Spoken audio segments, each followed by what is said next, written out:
امام احمد رضا رحمت اللہ تعالی علیہ فرماتے ہیں جس سہانی گھڑی چمکا طیبہ کا چاند. کہیے سبحان اللہ. پورا مجمع مل کر بولے سبحان اللہ.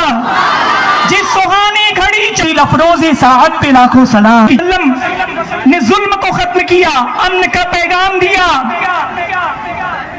اور پوری دنیا سے بربریت کا خاتمہ ہو گیا, انسان انسان بن گیا.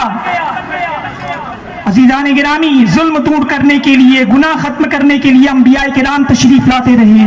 حضرت آدم علیہ السلام سے لے کر حضرت عیسیٰ علیہ السلام تک کم و بیش 1,24,000 انبیاء علیہ السلام تشریف لائے. جب بھی گناہ بڑھتے اللہ کے نبی آتے, جب بھی جرائم میں اضافہ ہوتا اللہ کے رسول, اللہ کے پیغمبر تشریف لاتے. انسان کو انسان بنانے کے لیے, امن و آشتی کا پیغام دینے کے لیے, گنہگاروں کو نیک بنانے کے لیے, بدکرداروں کو متقی پرہیزگار بنانے کے لیے حضرت عیسیٰ علیہ السلام تک نبی تشریف لاتے رہے. حضرت عیسیٰ علیہ السلام کے بعد 571 سال کا زمانہ گزرا, کوئی نبی نہیں آئے, کوئی رسول نہیں آئے. وہ زمانہ فطرت کا زمانہ کہا جاتا ہے, وہ زمانہ فتنوں کا زمانہ کہا جاتا ہے, وہ زمانہ ظلم کا زمانہ کہا جاتا ہے. اتنا ظلم بڑا تھا, اتنا ظلم عرب میں تھے.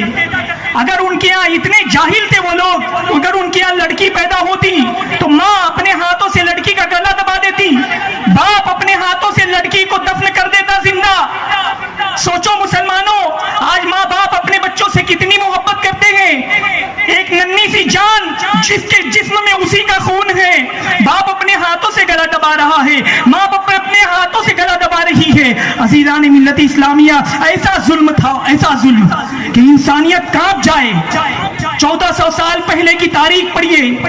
ایک صحابی رسول عرض کرتے ہیں, میرے آقا صلی اللہ علیہ وسلم نے فرمایا اپنے صحابہ سے کہ جو چھوٹوں پر رحم نہ کرے اور بڑوں کی عزت نہ کرے وہ ہم میں سے نہیں.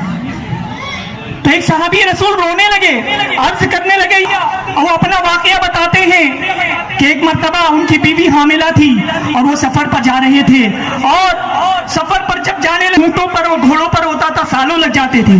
جب واپس لوٹے تو دیکھا, پوچھا کہ لڑکی پیدا ہوئی تھی یا لڑکا.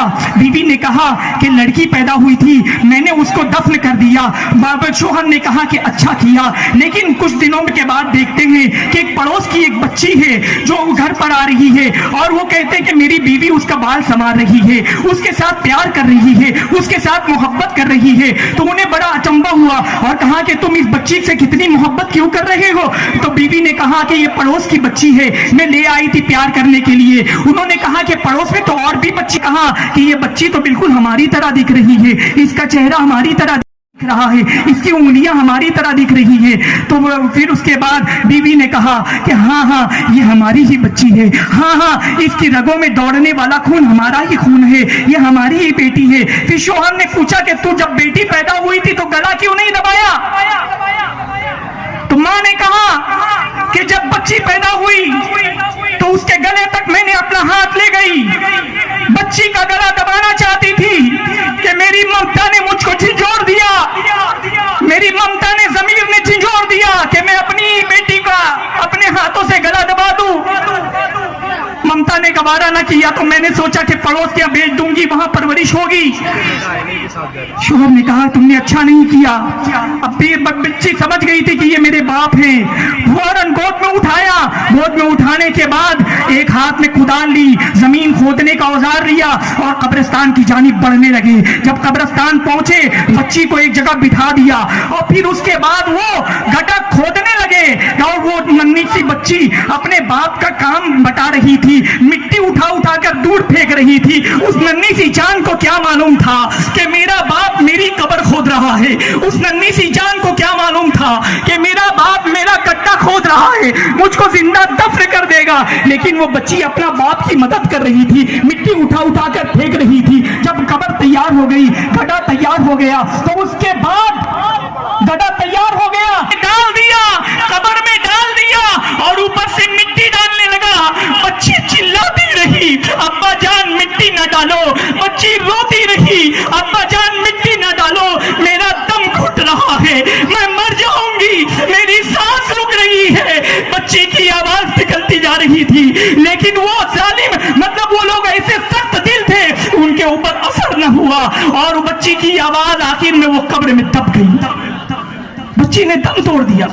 وہ صحابی رسول بتاتے ہیں کہ اسلام لانے سے پہلے میں نے کتنی بچیوں کو دفن کیا تھا، مگر یہ جب آخری بچی کو دفن کر کے آ رہا تھا تو میرے کانوں میں میری بیٹی کی آواز آ رہی تھی، گویا میرا ضمیر مجھ کو جھنجھوڑ رہا تھا، میرا ضمیر مجھ کو ملامت کر رہا تھا کہ تم نے غلط کیا ہے، تم نے اپنی ہی بچی کو دفن کر دیا۔ عزیزان ملت اسلامیہ، یہ دل کی دنیا پلٹ رہی تھی، اس لیے کہ نبی آخر الزمان تشریف لانے والے تھے، اور میرے آقا صلی اللہ علیہ وسلم ایسے ماحول میں تشریف لائے جب لڑکی کے وہ